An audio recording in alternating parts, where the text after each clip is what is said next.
What if the real transformation didn't come through wealth or influence, but from a quiet voice that expected nothing and yet revealed everything? Andrés lived at the top. He owned a thriving company, had prestige, and controlled every aspect of his world, until a young girl, without uttering a single demand, exposed exactly what was missing in his life. It wasn't a disaster that changed him. It was a simple question, a choice, a silent act. This story isn't just about second chances. It's about holding on to those we've lost before we forget who we truly are. Stay with me until the end, because what started as a moment of empathy ended up transforming not just one person's path, but the course of many lives. And like all stories that truly matter, this one began with something small, a meal offered, and a girl whose eyes carried more truth than words ever could. The most powerful man in the city sat in a high-end restaurant, having lunch with his young son, a boy confined to a wheelchair. The afternoon rolled on quietly, until a girl with modest appearance approached their table, moving with a calm assurance that caught everyone off guard. Without waiting to be acknowledged, she spoke clearly. "Feed me, and I'll make your son walk again." Silence took over the room. Andrés Salamanca, the billionaire whose presence made executives sweat and judges reconsider their verdicts, gave a short, dismissive laugh. He wore an elegant black suit, his expression sharp and unmoving. He didn't smile, he didn't have to. His aura alone discouraged any attempt at closeness. In his stare was a strange blend of dominance and a haunting void. Beside him sat Eduardo, his 9-year-old child, gentle, quiet, always looking at something only he could see. A car crash had taken his ability to walk 5 years earlier. No matter the expertise or price tag, no doctor had been able to change that. Andrés kept glancing at his watch, growing more agitated with each passing minute. He was obsessed with time. Even the delays of award-winning chefs were intolerable. When the waiter came to apologize, Andrés didn't bother to respond.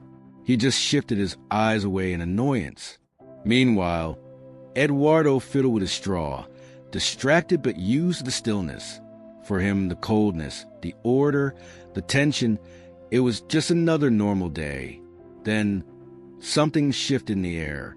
A girl descended the main staircase. Her skin was sun-kissed, her hair neatly braided, her clothes unremarkable, but her gaze was deep and unwavering, like a night with no stars. She didn't ask to be noticed. She didn't explain her presence. She simply walked through the restaurant with quiet determination, as though every step had been chosen for her, indifferent to the curious and skeptical eyes following her. "Who let that girl in?" a woman murmured as she clutched her handbag tightly. "Where's security?" someone else whispered from across the room. But no one made a move to stop her. She kept walking, barefoot, wordless, each step as if it belonged there, untouched by the luxury surrounding her. She moved through the elegant restaurant like she was immune to its rules. When she reached the table, her eyes met Andrés's, then Eduardo's. She wasn't intimidated. Eduardo's expression softened. For a moment, he looked like he forgot where he was. There was something about her presence that undid him. Before Andrés could call someone over to remove her, the girl spoke. Her voice wasn't loud, but it was steady, clear, and cut through the air like truth too sharp to ignore. "Give me food, and I will cure your son." The silence that followed wasn't ordinary. It wasn't the hush of respect or etiquette. It felt heavier, like even the golden lights above them dimmed out of caution. Eduardo froze. Something in him stirred. But Andrés' jaw tightened. His chest burned, not just with anger, but with disbelief. "This must be some sick prank," he scoffed, leaning back in his chair with a bitter smile. "Do you even understand what you're saying? Heal my son? Using what? Magic? Your filthy hand." She didn't flinch, didn't blink, just kept her eyes on him. And that silence, the way she held it, only fueled his fury. What is this supposed to be? A stunt for social media? You think you're smarter than the world's top specialists? I've spent half a decade paying them, hoping, begging, for my son to walk again. His voice grew louder. The judgmental looks around the room no longer mattered to him. His rage had taken over. Eduardo gently tugged on his father's sleeve and whispered, "Dad, please, just hear her out." Andrés yanked his arm away. "No, Eduardo. She's a liar. Just another manipulator feeding on people's suffering. She's playing with our pain." He slammed his fist on the table and shouted loud enough for the whole restaurant to hear, "Waiter, get this nonsense out of my sight before I throw her out myself." The waiter stood frozen, unsure what action to take. No one in the room moved. After all, she was just a child, barefoot, slender, and speaking with a confidence far beyond her age. Even the maitre d', trained to manage billionaires and powerful egos, looked completely out of his depth. Then she spoke again. Her tone remained steady, but now her gaze locked on Eduardo. "I'm not making this up," she said gently. "May I show you a small sign?" Before Andrés could intervene, the girl moved forward. Her steps barely made a sound against the polished floor. She knelt beside the wheelchair, calm and unhurried, and reached out. Her hand rested softly on the boy's legs. It wasn't the touch of a professional, nor anything ceremonial. It was something quieter, something real, a gesture that didn't ask for attention, only belief, the touch of someone who trusts the unseen. Eduardo's body gave a faint response, a tiny shift in his breathing, a twitch in his fingers, so subtle it could have gone unnoticed. No divine light, no dramatic music, just stillness, uncertainty, a moment suspended in expectation. The girl slowly pulled her hand away, rose to her feet, and took a small step back. Then she said quietly, "Sometimes it takes a little while." That was the last straw for Andrés. His patience snapped. His voice erupted with nothing left to hold it back. "That's it?" he barked, standing so fast his chair nearly toppled over. "You think that's enough? That's your miracle?" His voice echoed through the hushed room. "You touched his legs, and now we're supposed to believe he'll be healed? He's still paralyzed. Can't you see that?" His face turned red with fury. "You really think a gentle touch changes anything? This is my son, not a stage for your fantasy." The entire restaurant was stunned. The way he spoke, the sharpness of his words, the sheer contempt. It was harsh, even cruel. The girl didn't answer. She lowered her head slightly and began walking away. No rush, no argument, just a quiet exit, like someone who knows their role is finished. And yet, as she passed through the doors, it felt as though something of her still lingered. Andrés dropped back into his seat, breathing heavily, his hands still curled into fists. Eduardo said nothing, but his eyes stayed locked on the doorway where she'd vanished. There was something new in his gaze, a light, a question, maybe even a hope, like when your body feels something before your mind can explain it. The waiter, who had just finished placing their meals on the table, looked like he regretted not finding an excuse to walk away earlier. Maybe even wished he'd spilled the dishes on purpose. The ambience, once marked by polite murmurs and soft classical music, was now filled with a thick, uncomfortable silence, the kind that settles in after something violent has happened. Not physical violence, but the emotional kind, needless, sharp, and impossible to take back. Andrés remained seated, unmoved, but everything about him was tense. Hands rigid on the tablecloth, jaw clenched, eyes unfocused. There was no triumph in his outburst, only the heaviness of someone who, deep down, already knew he had crossed a line. And there was no pride in that.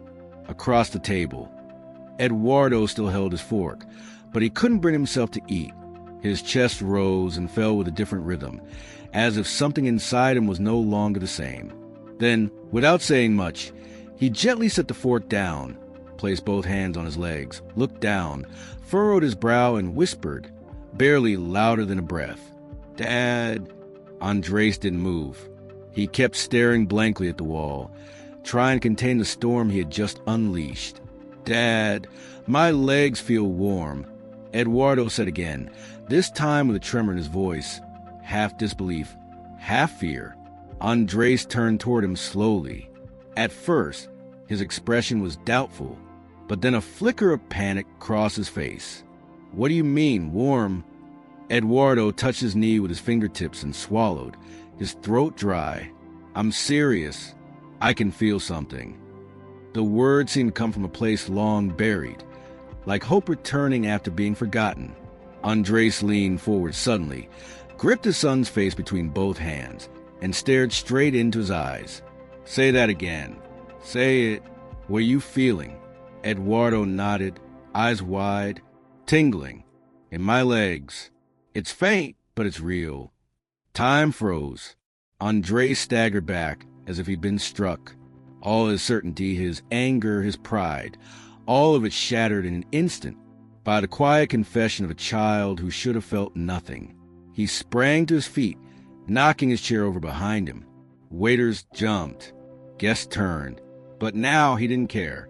He grabbed his coat, tossed a handful of bills on the table. No counting, no hesitation, and bolted for the door. He rushed out into the heat of the midday sun, scanning the street like a man chasing something he couldn't afford to lose. "Hey, girl," he shouted, not knowing what else to call her. "Where are you?" He darted toward the corner, searching both sides of the street. He didn't wait for the light, ran right through traffic. A car screeched to a stop. A taxi nearly hit him. Still, he didn't stop. His head turned in every direction, his voice growing hoarse.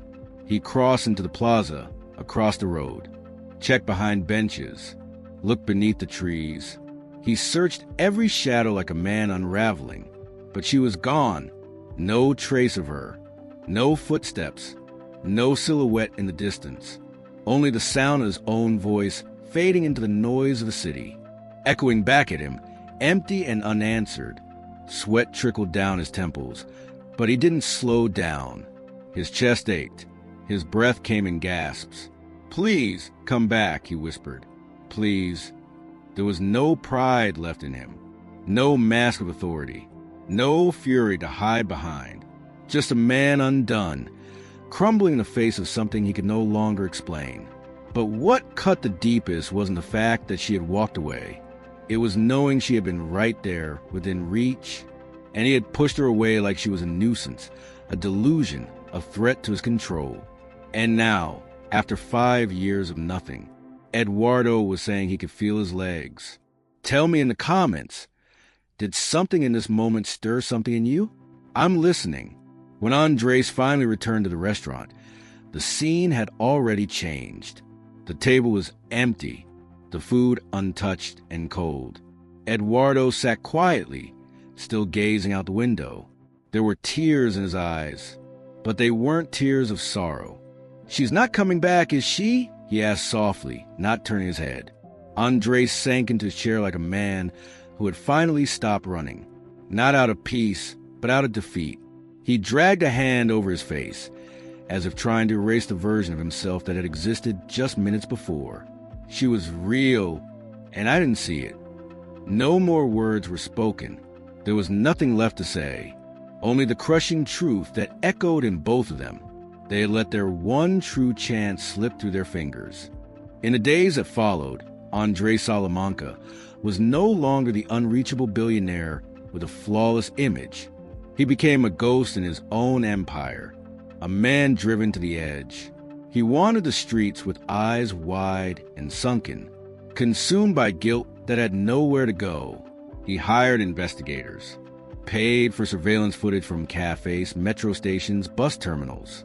He handed out envelopes stuffed with cash to anyone who might offer a clue. He searched shelters, churches, emergency rooms, alleyways, and overpasses. He stopped sleeping. He stopped eating. The phone calls were endless, his voice more frantic each time. "I'll pay anything. Just find her. She's around 9. Dark eyes, brown skin, barefoot. Check again. Check everywhere. I don't care what it costs. Find her." While the world outside returned to normal, Andres spiraled, sinking into a hole no amount of power or wealth could pull him out of. As for Eduardo, he felt her absence too. But unlike his father, He carried something else, something new, something that, even in her absence, remained. For the first time in 5 years, he could wiggle his toes, and he smiled, and he said, "Dad, they're getting warm again." Eduardo's voice was soft, unsure. But then, just as suddenly as it came, the feeling vanished. His legs went still, the warmth faded, and the silence that followed felt colder than before, as if none of it had ever happened. And that shattered Andrés. "It's not just chance. It can't be," he muttered, pacing back and forth across the living room like a man losing his grip. "She did something. She started something, and I drove her away." Then one sleepless night, after days of searching with nothing to show, the phone rang. He picked it up before the first ring even finished. On the line, one of the investigators he'd hired. "Mr. Salamanca, we found a girl who matches the profile. She's staying at a shelter on the north side with her mother." Before the call was even over, Andrés had the car keys in hand. His reflection in the mirror was barely recognizable. Sunken cheeks, hollow eyes, unkempt beard. He no longer looked like a corporate titan. He looked like a father grasping at his last chance for redemption. The shelter was humble, worn by time. Paint peeled from the walls. The concrete stairs had been eroded by decades of footsteps. When he pulled up, the staff looked at him with hesitation. No one understood what someone in a luxury vehicle was doing there so late. But he showed them her name, the description, and walked in. He passed through narrow hallways, walls covered in crayon drawings, scattered toys, thin mattresses lining the floor. The scent of disinfectant barely masked the mildew in the air. Each step took him deeper, into a place he had tried to leave behind long ago. Then one door creaked open, and he stopped in his tracks. Lying on a worn blanket, curled up, was the girl. Still, peaceful, the same child who had met his rage with unwavering calm. The same girl who had touched Eduardo's legs without fear. But then, his eyes shifted to the woman beside her, seated on the edge of the room, shoulders slumped, eyes dull with fatigue. When their gazes met, the world tilted beneath him. He took 2 hesitant steps inside, then froze, completely lost. No, this can't be," he whispered, his voice barely audible. The woman slowly lifted her face.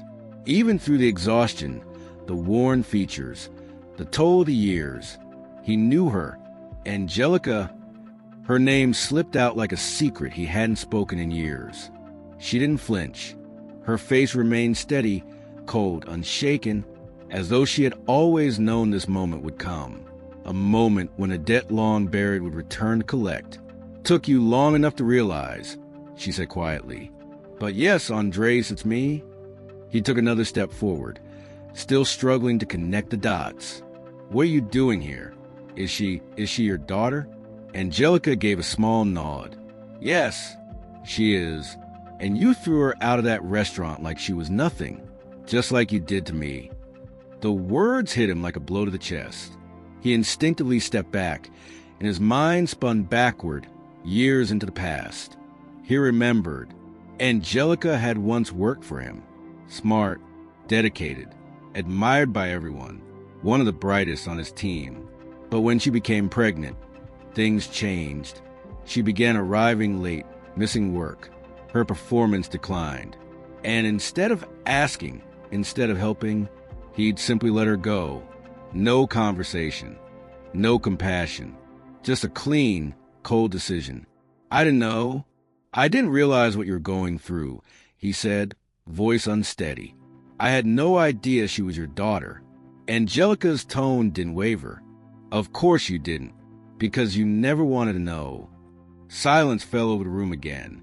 Andrés looked at the sleeping girl. His chest tightened. The same child he had scorned was the daughter of the woman he had cast aside without a second thought. He spoke again, his voice softer now, touched by something fragile. "She touched my son, and for the first time in 5 years, he felt something. And then she left. But she started something, Angelica. and I have to understand what it means. Angelica crossed her arms, breathing in slowly. There was no forgiveness in her eyes.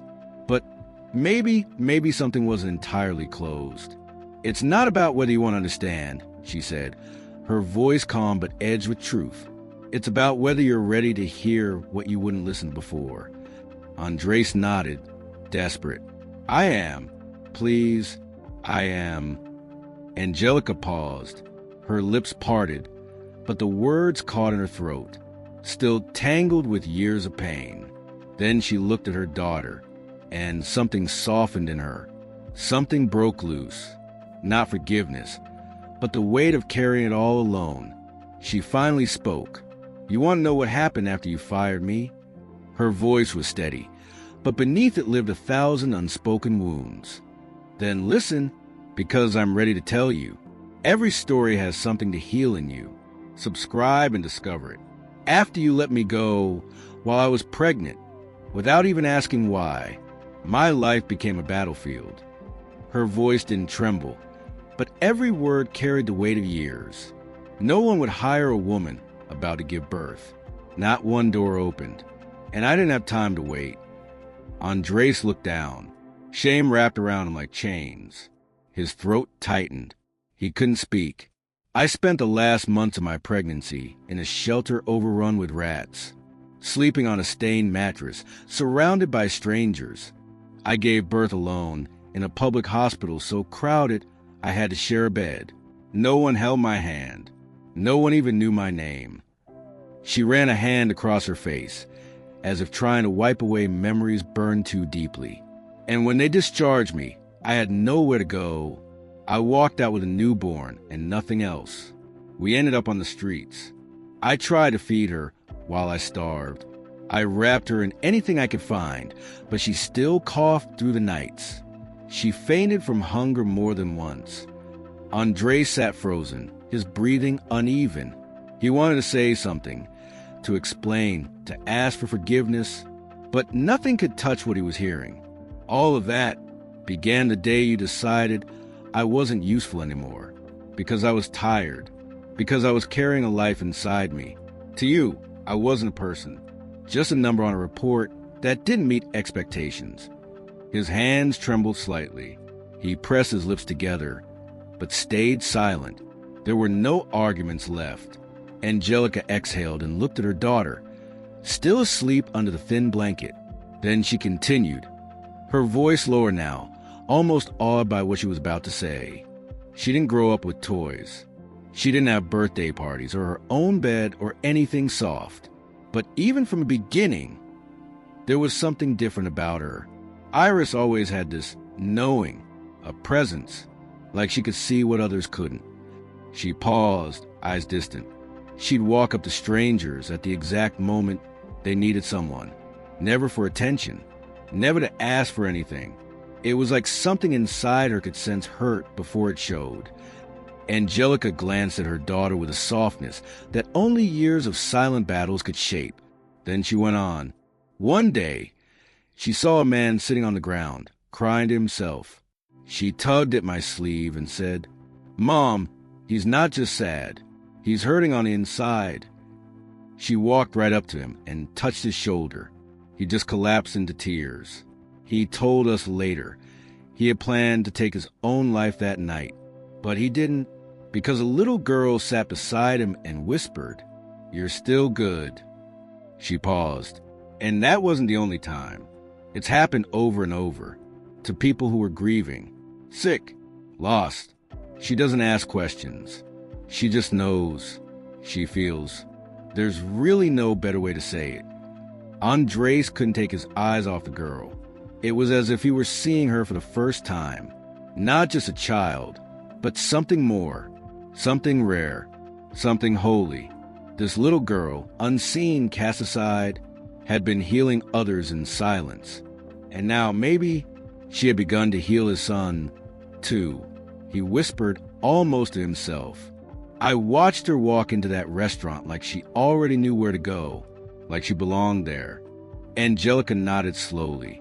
That's because she did. That morning, she woke up and said to me, We're going out today. There's someone important we have to find. I'm going to help." A silence fell again. Andrés lowered his gaze, a mix of wonder and sorrow in his voice. And all she asked for in return was something to eat. She didn't ask for food because she needed something in return. Angelica said quietly, but with unmistakable firmness. She was watching, testing. She wanted to see who you really were beneath all that money and power. She rose slowly to her feet, arms crossed over her chest, then locked eyes with him. There was no fear, no trembling, just the strength of a woman who had lost everything and still stood tall. "And even after everything you put us through, without even knowing who you were, she still chose to help your son. Because she doesn't carry bitterness. She walks with something deeper, something none of us fully understand. But you were given a front row seat to that miracle, and you threw away like trash." Andrés stepped closer, barely able to breathe. "I know," he said, his voice cracking. "I know I failed. I destroyed something I didn't even understand. But I'm not asking for a way to fix the past. I'm begging for a way to start over." Angelica didn't speak right away. Her eyes were still locked on his, but something had shifted. Not forgiveness, not yet, but maybe a door not completely shut. There was no fire in her expression now, only the deep fatigue of someone who had been strong for too long. Then Andrés said gently, "Come with me, both of you, not out of pity, not out of guilt, but because it's right, because it's time. Let me at least offer the life I should have helped you build in the first place." The room fell silent, but not for long. From the thin mattress, a small voice rose, clear, calm, and knowing. Iris had been awake. She'd heard everything. She looked at her mother, then turned to Andrés with eyes full of quiet power. "Can we go, Mom?" That was all she said, but it was all that needed to be said. Nightfall crept gently over Andrés Salamanca's mansion, as if the sky itself were reluctant to let go of the light. The estate looked different now, still illuminated, but not with vanity or excess. For once, its grand design and pristine surfaces seemed to hold something warmer than status. It felt like a place that might be beginning to heal. As Angelica and Iris stepped through the front doors, Andrés offered to show them around. But Iris met his eyes calmly and said, "I'd like to spend some time with Eduardo. Just us in his room." Her voice was soft but clear, leaving no space for negotiation. Andrés blinked, caught off guard by her confidence. But then he nodded and gestured down the hallway. "Of course. This is your home now. I'll be right outside if you need me." Iris moved through the mansion with a quiet confidence, as if every hallway and corner were already familiar to her. She didn't need directions. She didn't glance back. Her steps were light, purposeful, untouched by the opulence around her. The expensive art, the ornate rugs, the imported decor, they didn't impress or overwhelm her. It was as though she belonged to a different rhythm altogether, one that subtly shifted the mood of any space she entered. Inside his room, Eduardo sat on the edge of his bed, staring out the window. When the door opened, he didn't flinch. No surprise, no alarm, just a quiet awareness, like he'd known she would come. Iris entered softly, closing the door behind her with gentle care. She paused for a moment, watching him as if asking for silent permission before stepping closer. "Hey!" she greeted, her voice barely above a whisper. "Hey!" he answered, a trace of lightness in his tone that hadn't been there in days. Without saying more, she sat on the floor at the foot of his bed. A few moments passed in stillness. She just looked at him patiently, without expectation. Eduardo glanced down, his expression clouded. "I can't feel them again," he said, his voice low. Iris nodded gently. "They're just sleeping," she replied. "Sometimes the heart needs a little more time to wake the rest of us up." She reached out and took his hands, small and delicate, holding it with a quiet but steady grip. "Do you trust me?" she asked. Eduardo didn't hesitate. "Since the restaurant," he said softly. "Since the first time you looked at me, A gentle smile crossed her face. Then, without rushing, she placed both hands over his knees. Her eyes closed slowly. She said nothing else. The room fell into stillness. Beyond the walls, the garden was cloaked in night, touched only by the silver light of the moon. Inside, only their breaths could be heard. And then, almost imperceptibly at first, something began to shift. Eduardo's eyes widened. He felt a faint warmth, subtle but growing. Then a soft pressure. And finally, something stirred deep within. "It's coming back," he whispered, his voice shaking. Iris remained quiet, focused, as if something within her was flowing into him. Eduardo gasped. His toes twitched. A tremor ran through his calf. There was no celebration in her expression, no pride, no triumph, only a deep, almost sacred calm, as if for her, this was simply the first step in something much larger. Later that evening, the house was quiet. In the main room, Andrés struggled to steady his hands as he poured a glass of water. Angelica sat beside her daughter, still wrapped in disbelief. Eduardo lay peacefully among the cushions, a gentle smile on his face, the kind of smile that comes when something long lost returns. Andrés paced the room, restless. He couldn't stay still. Something inside him needed to speak, to act, to acknowledge what had happened in a way that felt meaningful. "I don't even know where to begin," he said finally. "You didn't just help my son. You rewrote everything I believed in.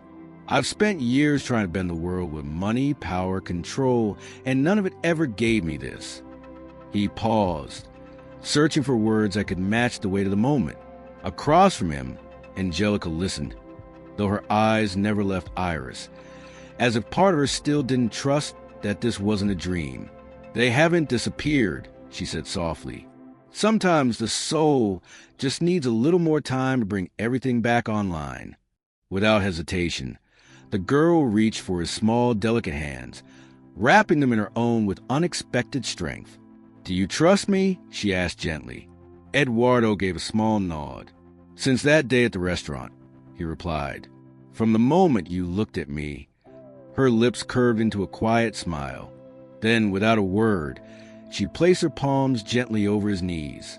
She closed her eyes, still and focused. The room sank into silence. Outside, the gardens lay cloaked in darkness, the moon casting silver patterns to the window panes. Inside, only the rhythm of their breathing filled the space. Then, gradually, something changed. Eduardo's eyes widened in disbelief. It started as a faint heat, then a soft pressure, then a stir deep inside, something coming back to life. "It's happening again," Eduardo whispered, his voice shaking with disbelief. Iris said nothing, her hand still resting gently on his knees, as if whatever flowed through her was speaking for her. Eduardo drew in a sharp breath. His toes curled. A muscle in his leg gave a sudden twitch. He placed his hands on his thighs, trying to ground the sensation, to verify it wasn't just hope playing tricks on him. "It tingles," he said, astonished. "It's real. It's strong now." With slow determination, he pressed his feet against the floor. One, then the other. The bed creaked under the subtle shift in weight.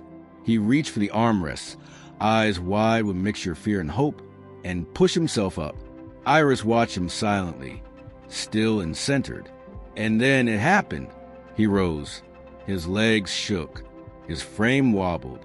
But he was upright, on his own, for the first time in 5 years. "I'm standing," he kept saying under his breath, over and over, as if repetition might help make it real. "You're waking up," Iris replied softly. "Not just your body, everything. I only reminded your legs what they already knew." Just then, the door eased open. Andrés stepped into view, having waited outside as she'd asked. But when his eyes found his son, upright, trembling, holding himself steady like a bird testing its wings, his knees buckled and he collapsed to the ground, overcome. The moment hit so deeply, no one screamed. There were no gasps, just tears, quiet, Heavy, uncontainable.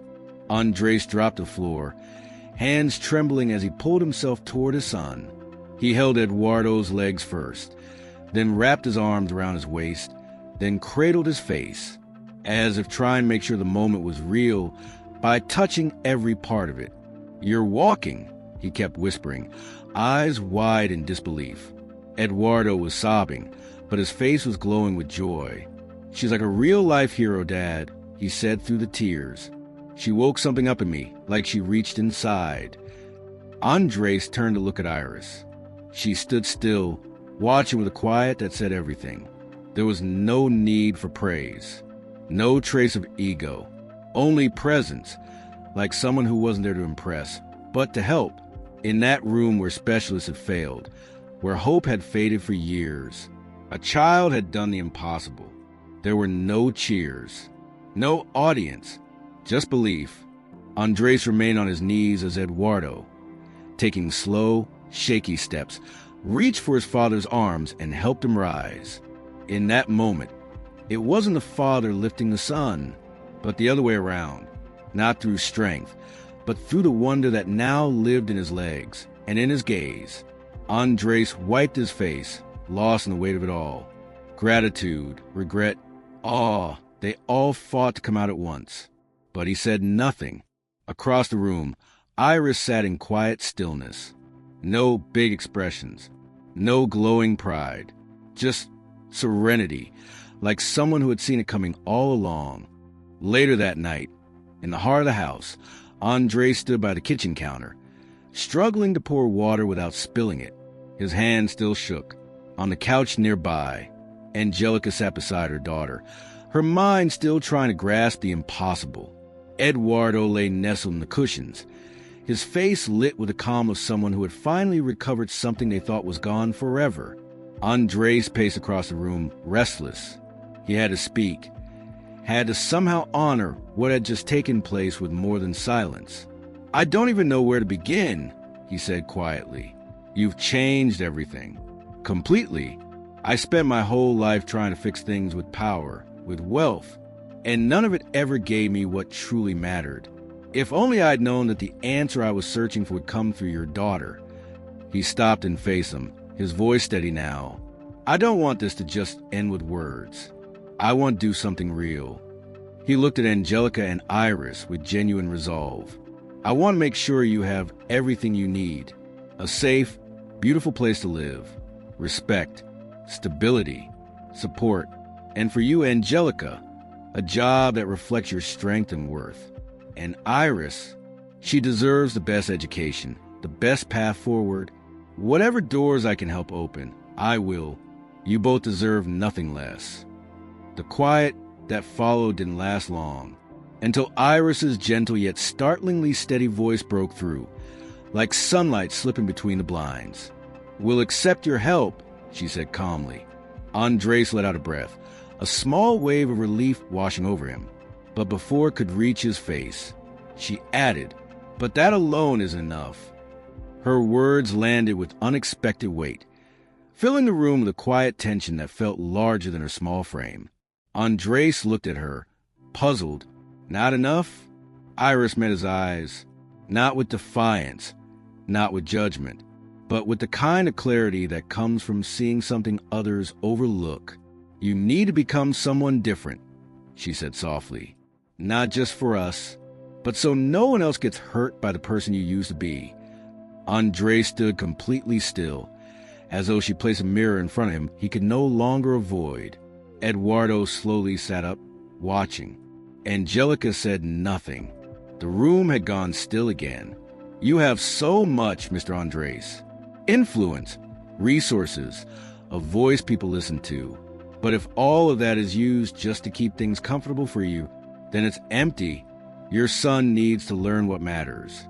That people mess up, but they can take responsibility. That money isn't evil, but it only matters when it helps someone get back on their feet. And that feeling sorry is enough. Regret means nothing if you don't turn it into something real." Her voice was soft, but every word landed with precision. Andrés stood there, something inside him cracking open, and for once, He didn't argue. He lowered his eyes. Because she was right. Because he had known it all along. Because maybe, just maybe, this was the truth he had needed someone to say out loud. "You're right," he murmured, his voice unsteady. "For the first time, someone's looked me in the eye and told me the truth. And I finally see it." Iris rose, walked up to him, and gently reached for his hand. "Eduardo's learning to walk again," she said quietly. "Now it's your turn." She released his hand, a simple movement, but one that felt like a silent promise. The road ahead was unclear, but Andrés felt it deep within. Fixing what was broken wasn't enough. He had to rewrite the story he'd lived, and maybe, just maybe, become someone he could respect when he looked in the mirror. Her words didn't just stay in his memory. They stayed in his soul, like a quiet but powerful order. This wasn't about charity. It was about restoration. And for once, he felt no doubt. Talk was done. What mattered now had to be lived and seen.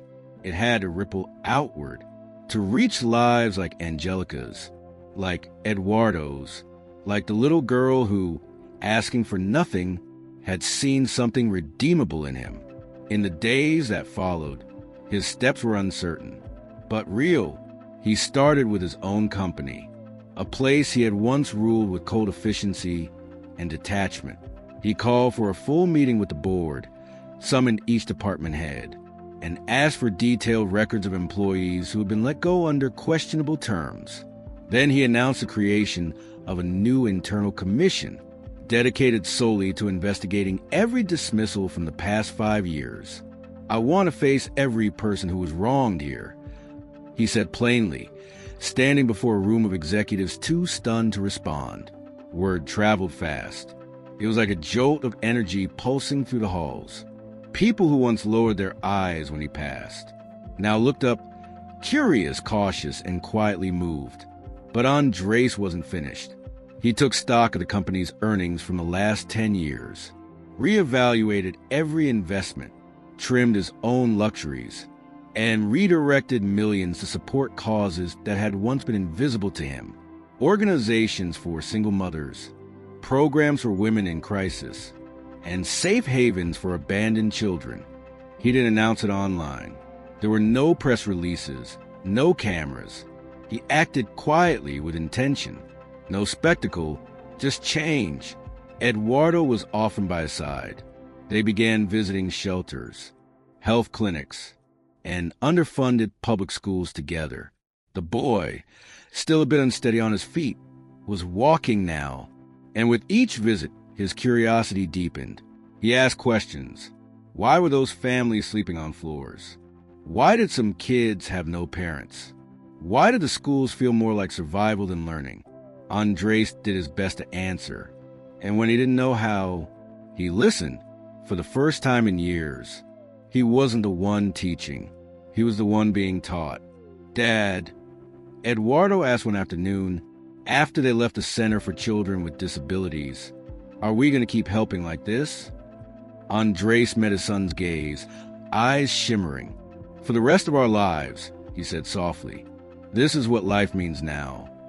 And they meant it. Side by side, they launched a program for children in recovery, free physical therapy, expanded access to foster care, real resources for those with the least. Within his own company, Andrés created scholarship pathways. He rewrote hiring policies, reserving roles specifically for women rebuilding their lives. He wasn't just a change man. He was finally becoming the man he had always needed to be.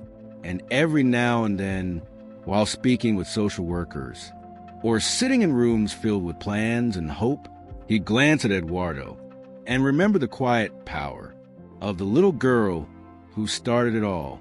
She never asked for favors, never wanted attention.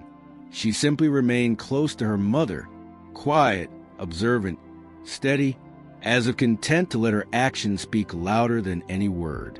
And yet, her quiet presence echoed through every decision. It was like a gentle wave that had started in her hands, and now reached corners no one imagined. invisible yet undeniable. As time passed, whispers began to spread. Journalists started asking questions. Business partners exchanged doubtful looks. Some made sarcastic remarks. Others rolled their eyes. But Andrés didn't explain himself. He didn't need to. For the first time, his legacy wasn't tied to profits or prestige, but to something far more enduring. He wasn't interested in being admired. He was determined to make a difference. That could never be undone. And little by little, he was finding that purpose. In every hand he grasped with sincerity. In every home rebuilt with dignity. In every gaze where lost hope began to flicker again, the sun stood tall in the sky. As Andrés parked in front of a modest house, freshly painted, warm, and full of light, large windows welcomed the morning. A small garden bloomed with recently planted flowers, each one swaying slightly, as if the day itself had paused to honor this moment. In the back seat, Iris and Angelica looked out with puzzled expressions. They didn't recognize the neighborhood or the house. Eduardo, riding shotgun, was practically glowing. His smile held a secret he was proud to keep, if only for a few more seconds. "Where are we?" Angelica asked, her voice quiet, unsure. Andrés stepped out of the car, his movements slow, deliberate, not out of hesitation, but out of respect for the weight of what was about to happen. He walked to their side of the car, and with a kind of reverence, opened the door, as if inviting them not just into a house, but into a new chapter of their lives. "I want to show you something," he said softly, "something that rightfully belongs to you."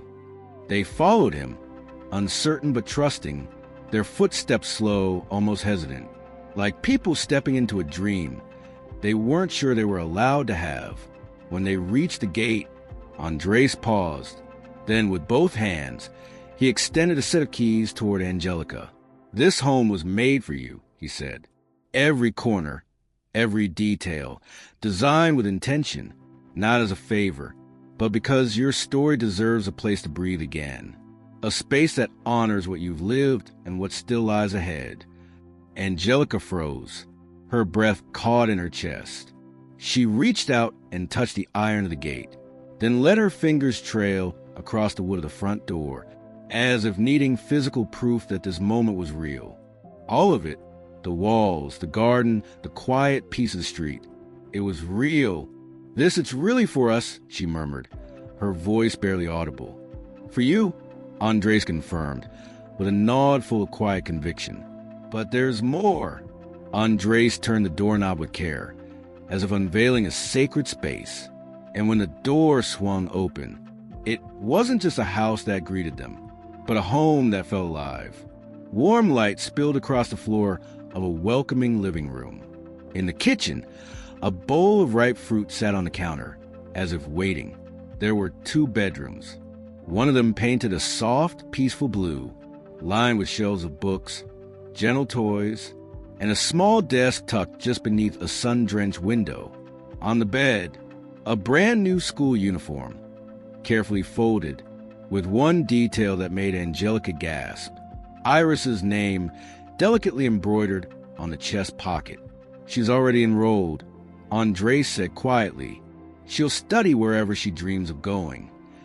He turned to Angelica, reaching into his jacket. Then, with reverence, he placed an envelope in her hands. "And you? This isn't charity. This is a recognition of your strength and a space worthy of your talent." Her fingers trembled as she opened it. Inside, a fair contract, a position of respect, a salary that matched her worth. Not a handout, a door finally opening, for the first time in years. Angelica wouldn't have to sacrifice one part of herself to protect another. She could be a mother fully, freely, without trading it for survival. Iris stepped softly into the center of the living room. She stood still, taking it all in, the sunlight, the space, the warmth that lived in every corner. Then she turned toward Andrés, who now waited without words, his hands clasped, eyes searching her face, hoping, perhaps, for a smile, a nod, something to say he'd done enough. She moved forward gently and looked up at him. "The house is beautiful," she said softly. "The job is right. The school, it's everything I could wish for." Then she paused. "But none of that is what really matters, is it?" Andrés blinked, caught off guard. He opened his mouth to respond, then stopped. Iris just shook her head, calm and certain. "What matters," she said, "is that you're changing, not just for us, but for all the others you still have the power to reach." The words didn't hit like a critique. They settled like light through a window. No bitterness, no blame, just the clear, quiet voice of someone who had seen the first seed fall and was now watching it bloom. Eduardo stepped forward and gently took Iris's hand in his. His voice, filled with wonder, said, "You're like a spark. You light something in people, something they forgot they had." Iris smiled, soft and knowing. We just helped them remember who they were before the world made them forget. Andrés stood quietly, his chest rising with a slow, full breath. He looked up toward the sky, then down at the girl who had shattered his illusions, restored his soul, and given him back his son. He turned to Angelica and held her in a long, respectful embrace, one that asked for forgiveness without needing to speak it aloud. Then he knelt slightly and wrapped his arms around Iris, not with pity,